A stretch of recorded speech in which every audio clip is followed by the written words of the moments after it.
Começar pelos fins. A nova questão comunista. Lucien Sèvres. 3.06. A chave das formas organizacionais. O conteúdo político. A forma partido não é uma entidade organizacional isolável. É antes do mais ditada pela função estratégica que a si mesma se fixa no campo político estruturado em que quer intervir.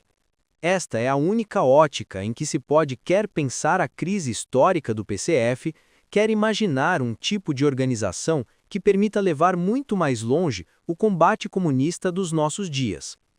Que o modo de funcionamento do PCF, formado outrora no molde da Terceira Internacional, ainda tenha a marca específica do stalinismo vulgar, é evidente, mas acredita-se que, por exemplo, o Partido Socialista, herdeiro de uma história muito diferente, não saiba o que é o poder absoluto da cúpula sobre a base? Aquilo que se chama cultura de governo é o melhor dos exemplos da atitude política que subtende o centralismo autocrático.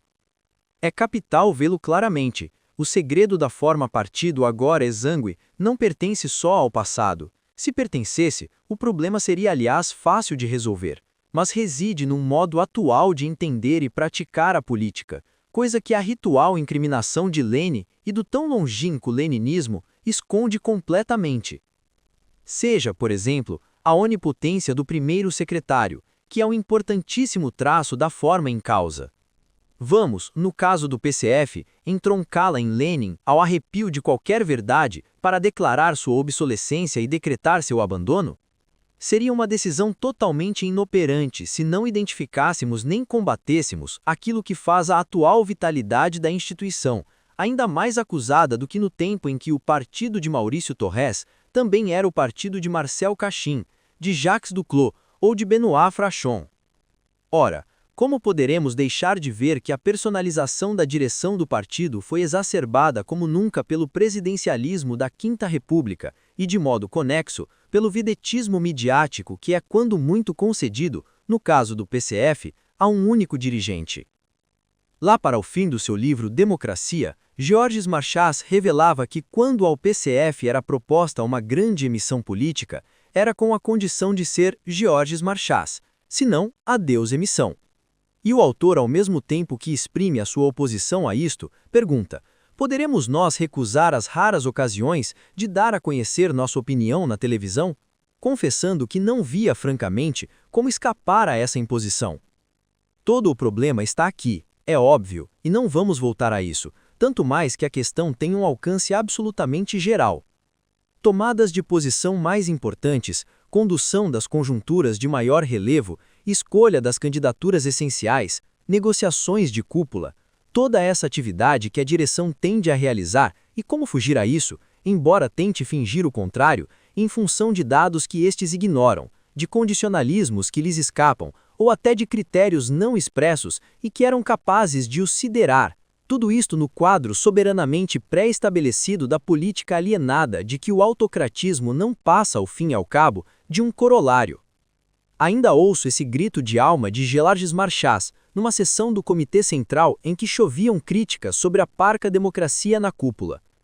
Tudo o que quiserem, exceto que se impeça a comissão política de trabalhar. Por comissão política, entenda-se a direção, e ter-se-á uma sugestiva formulação do centralismo autocrático. O essencial passa-se na cúpula, e enquanto estivermos em capitalismo, teremos que nos conformar. Aqui temos uma filosofia organizacional que deve muitíssimo mais a uma abordagem do presente do que a um pretenso peso do passado.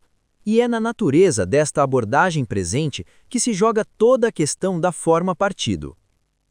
Se a orientação geral das análises anteriores pode ser considerada correta, então a primeira questão a pôr, relativamente a uma força comunista para o futuro, não é de se saber se ela ainda deve, e até que ponto, ter a ver com a forma partido. Antes de qualquer questão de forma, aquilo em que devemos atentar é a questão do conteúdo, quer dizer, a função política a assumir. Também aqui, para tratar de maneira válida dos meios, é necessário começar pelos fins. E para ir direto ao que no espírito de todo este livro pode constituir a reativação radical da ideia comunista também em matéria organizacional, diria que esta função já não pode de modo algum ser definida, quanto ao essencial, como a conquista do poder pelo partido, como requisito para o socialismo, nem mesmo de modo conexo, como cumprir, entretanto, tarefas inscritas no campo político e institucional, a começar pelas eleições. Concepção esta que nos mantém inexoravelmente no quadro da política alienada, em crise estrutural, o que não quer dizer que não tenha ainda muitos anos diante de si, e por isso no quadro da forma partido.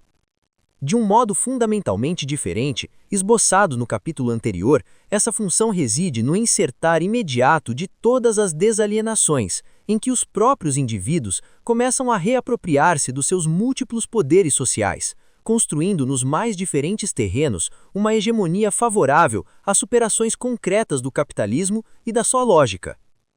Isto postula à partida o por em causa aspectos fundamentais da forma partido, começando por revolucionar aspectos habituais da atividade comunista. Deixa de se tratar de ir executando tarefas pré-condicionadas pelo sistema político vigente, para, subvertendo o próprio sistema, encertar sem demora as transformações de fundo com tanto de ambição nos fins visados, como de realismo nos projetos encertados, mas também com inventividade para aumentar os projetos possíveis. Daqui decorre uma decisiva deslocação do centro de gravidade da ação política. O essencial, nesta perspectiva, já não se situa de modo algum na cúpula, que persiste na monopolização dos poderes de decisão, mas sim no terreno em que os próprios atores devem decidir todas as iniciativas transformadoras. Se realmente levada a sério, esta função não deixa pedra sobre pedra do tradicional edifício do partido. A ação comunista torna-se, na prática, esse movimento real que supera o atual estado de coisas. E, neste sentido, caduca irremediavelmente a forma partido solidária desse estado de coisas, e que mais não é do que uma maquinaria eleitoral com comando de cúpula. Contudo, não se pode abandonar, nem pouco mais ou menos, a função que consiste em impor os objetivos comunistas também nas formas institucionais da política, da tomada de posição no dia-a-dia, às mais importantes eleições e às responsabilidades de Estado, porque a função autenticamente comunista não tolera a dicotomia, ruinosa para ambas, entre a atitude de oposição e a atitude de governo. Neste sentido, não se pode hoje abandonar tudo o que é a forma partido. Mas, e este é um ponto capital, a não ser que se não mude nada realmente, esta segunda função não pode senão ser drasticamente subordinada à primeira, que é sempre e é sob todos os aspectos fundamental e reconcebida, à luz desta, num sentido que seja ele próprio desalienante. O que implica inventar novas maneiras de estar ao mesmo tempo dentro e fora e conquistar a opinião pública para isso. Por exemplo, quando se é convidado para uma grande emissão política televisiva, o que é que impede que aí se levante, nos seus fundamentos e sem gritaria desnecessária, o gritante problema político da televisão? Um partido que trabalhe sistematicamente para superar a sua forma partido, do mesmo modo que um Estado que contribua ele próprio para o definhar do Estado. Não será esta concepção dialética apropriada para a implementação de uma generalizada subversão da sociedade e da sua política, não já agora sob as cores da revolução violenta, mas sob as de uma hegemonia de convencimento? Admitamos a validade deste primeiro esboço.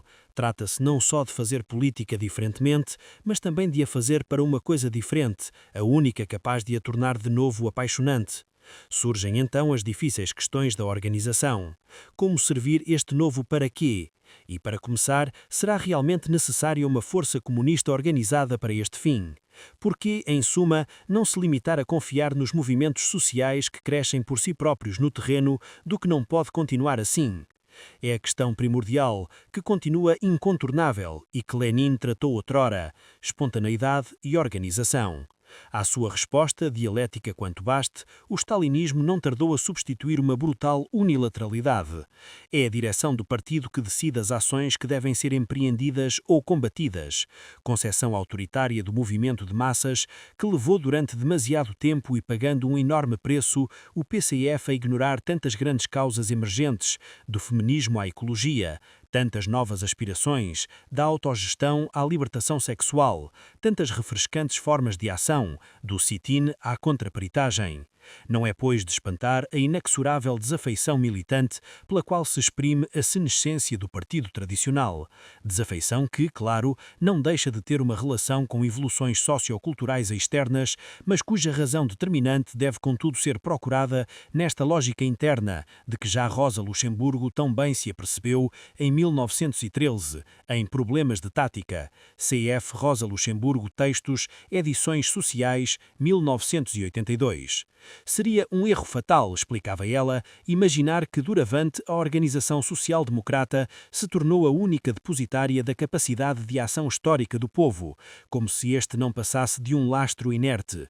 A pensar-se assim, a iniciativa intelectual e política que incumbia às organizações de base é totalmente transferida para o pequeno cenáculo que dirige o partido, e a massa dos aderentes fica reduzida ao pagamento das quotas, à distribuição de panfletos, às eleições e à organização da campanha eleitoral, ao porta a porta, para obter assinaturas para a imprensa do partido, página 151. Será que não temos a impressão de ler neste texto escrito há cerca de um século a descrição atual de muitas células do PCF em vésperas de entrar em fase terminal? A partir de agora, uma autêntica força comunista só tem futuro numa poderosíssima revalorização do espontâneo, da iniciativa não encomendada, da mais aberta atenção a tudo o que mexe na sociedade, sem que o partido tenha nada a ver com isso. E isto sob a base desta radical convicção de que hoje há comunismo que começa a aflorar espontaneamente, mesmo que de avesso e irreconhecível, em tudo o que trabalha a sociedade em profundidade. E é por isso que o mais importante de tudo é voltar à grande ideia, que numa carta à Rouge, o jovem Marx exprimia já. Nós não dizemos ao mundo, escrevia ele, abandona os teus combates, que são tolas insignificâncias, vamos dar-te a verdadeira palavra de combate. Nós só lhe mostramos precisamente o porquê do seu combate. Dar ao movimento real todo o seu sentido e, por esse meio, todo o seu vigor. Este modo de conceber a ação comunista é agora mais pertinente do que no tempo do jovem Marx, agora que os motivos de agir para superar o capitalismo se tornaram tão mais vastos, o nível cultural dos possíveis atores é tão mais elevado e a estratégia concebível para o empreender se tornou tão menos arcaica.